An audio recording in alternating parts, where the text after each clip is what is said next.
dominance française à l'extérieur du royaume. Un point faible, cependant, contrarie ses ambitions. Une modeste flotte de navires de guerre.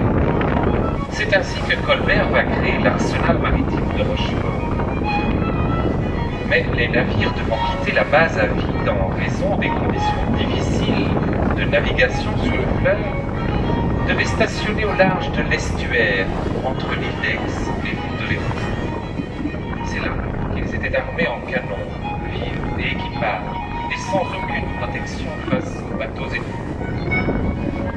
L'idée était donc de construire une forteresse en mer entre les deux îles. Mais après quelques sondages et études, Vauban déclare au roi « Sire, il serait plus facile de saisir la lune avec les dents que de tenter en cet endroit pareille besogne. » L'idée de la forteresse est donc abandonnée.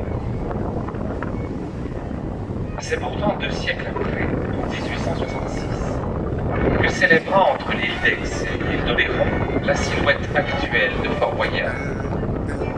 Et qu'arriva-t-il encore un siècle plus tard? Et sur la Lune.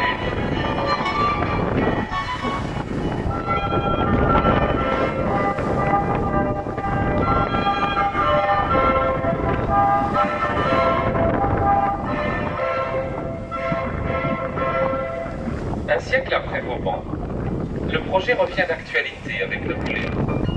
Mais les travaux sont sans cesse interrompus pendant un demi-siècle, à cause de météo ou d'aléas politiques conflictuels. C'est ainsi qu'intervient en 1809 l'épisode de l'affaire des Boules.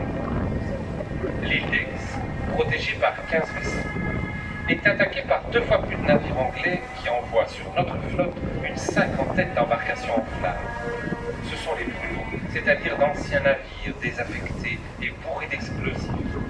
5 navires français sont brûlés. Les travaux du fort sont à nouveau suspendus et Napoléon n'en verra jamais la moindre silhouette sortir de l'eau. Puis, la technique évoluant, après 20 ans d'efforts, l'enrochement enfin stabilisé permet d'asseoir les fondations.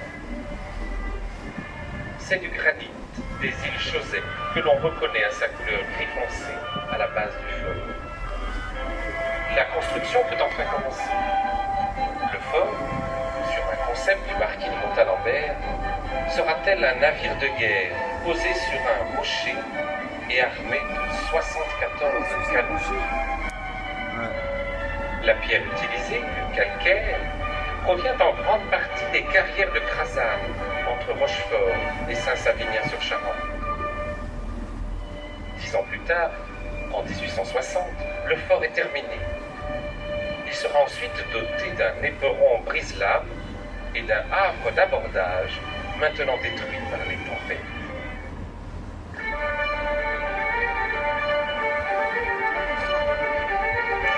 66 mètres de longueur,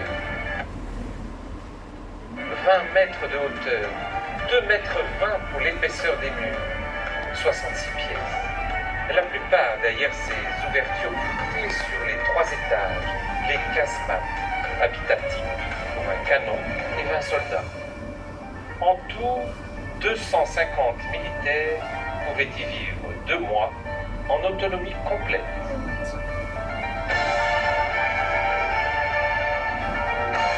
Mais après toutes ces années, les canons ont multiplié leur portée par 3 et peuvent maintenant croiser leurs tirs depuis les îles d'Aix et Oléron, rendant inutile la présence de Fort Boyard au milieu de la passe. L'Europe du siècle aura coûté environ 1,5 milliard de nos francs au prix de revient horaire actuel. Fort Boyard sera malgré tout successivement utilisé comme prison, puis occupé par la marine, vendu aux enchères, finalement. Puis la chance tourne en 1966, où il sert de lieu vedette au film Les Aventuriers. Puis en 1980 à l'émission Jeu La Chasse au trésor. En 1990, il devient la propriété du Conseil général de Charente-Maritime et la vedette internationale de l'émission télévisée Les Clés de Fort Boyard.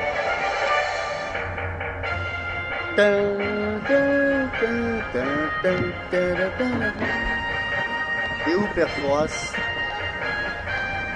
Il est caché dans sa capote, le Père Fouras.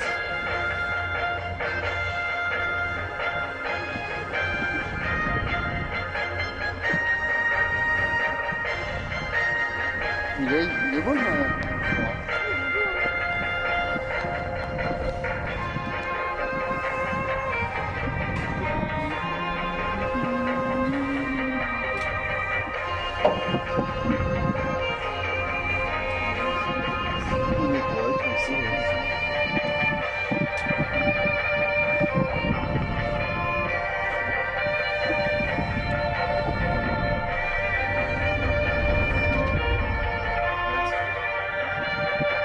s'arrête.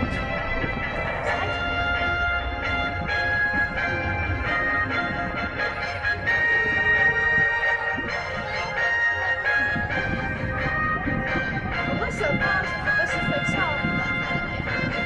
C'est bien, hein?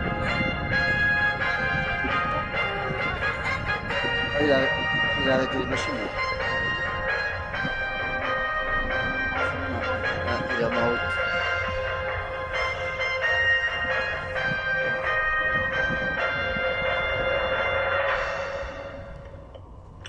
Alors vous avez pu voir qu'il y avait une plateforme accrochée au fort de l'autre côté, vous la voyez, là on va essayer d'y revenir un petit peu. Alors vous l'avez compris, ça c'est la plateforme logistique des équipes de télévision. Il fallait bien prévoir un moyen pour que le navire, qui est en charge d'amener d'ailleurs les hommes, le matériel et les animaux, puisque tout se passe par la voie maritime, puisse accoster le fort, et au moins la petite grugeuse que vous avez dû voir sur la plateforme, cette petite grue qui est pliée, on peut bien sûr gruter tout le monde. Alors je dis les équipes de télévision, c'est qu'il n'y a pas que la France qui tourne au fort. Et oui, depuis 1990, on a plus de 30 pays qui sont venus tourner. Le concept est complètement internationalisé. La France est bien sûr fidèle, vous avez d'autres pays qui viennent très souvent, comme la Russie, le Maroc, la République tchèque, la Finlande, la Norvège, Israël, l'Angleterre, le Japon, j'en passe et plein d'autres. Seuls, ce sont les Américains qui sont venus le moins de fois, puisqu'ils sont venus qu'une seule fois en 30 ans, ils n'ont fait qu'une seule émission, une journée de présence, et on ne les a jamais revus. Alors la période de tournage se situe toujours entre la mi-mai et mi-juillet, donc on a terminé il y a 3 semaines, ça a été la France qui commence bien sûr avec ses 2 semaines de tournage. Ensuite dans l'ordre nous avons eu la Finlande, puis la Suède, puis la Norvège, une semaine chacun. Ensuite nous avons eu des pays d'Afrique noire qui sont venus ensemble. Ensuite nous avons eu le Maroc. Alors le Maroc c'est le plus fidèle de tous. Venez vous mettre à l'abri là sur la casquette, vous serez mieux. Venez, avancez-vous messieurs dames.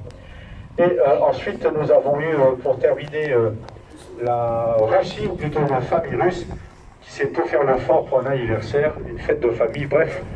Le fort est ouvert à tout le monde, renseignez-vous, même si ce n'est pas donné, ça peut avoir le coup. Alors, quelques mots sur les animaux. Les animaux qu'on a au fort, nous les connaissons tous. Nous avons les gros, c'est l'emblème du fort, ce sont les tigres. Et puis, nous avons les petits, tout ce qui est scorpions, araignées, les serpents, etc. Alors, d'où viennent ces animaux ? Les petits, ils sont à Paris, aux jardins d'acclimatation, je ne sais pas si vous connaissez, ils sont dans un cercle tropical, et environ 350, peut-être plus, sont empruntés pour les besoins du fort. En ce qui concerne les tigres, vous en avez 3, ou plutôt 3 tigresses, ce sont des femelles. Et d'ailleurs, ce sont des tigresses qui font beaucoup de choses. D'une part, elles sont au fort 2 mois et demi par an. Ensuite, tout l'été, elles sont au Puy du Fou, puisqu'elles habitent là-bas. Leur ménagerie se trouve juste à côté. Et elles participent tout l'été aux spectacles animaliers qui sont proposés. Et en plus de cela, elles font du cinéma, et ce depuis leur naissance.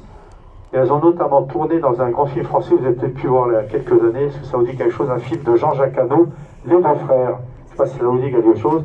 Ce sont les tigresses qui ont tourné dans le film, dans la partie du début, bien sûr, quand elles étaient petites, puisque plusieurs tigres ont été utilisés dans ce film. Donc là, vous voyez le fort en mode démontage, je dirais, hivernage, puisque les techniciens ont tout démonté en fin de tournage, tout ce qui craint en fin de compte la rigueur des tempêtes, le ponton des plongeurs, les tyroliennes, sauts de l'ange, tous les jeux extérieurs ont été démontés.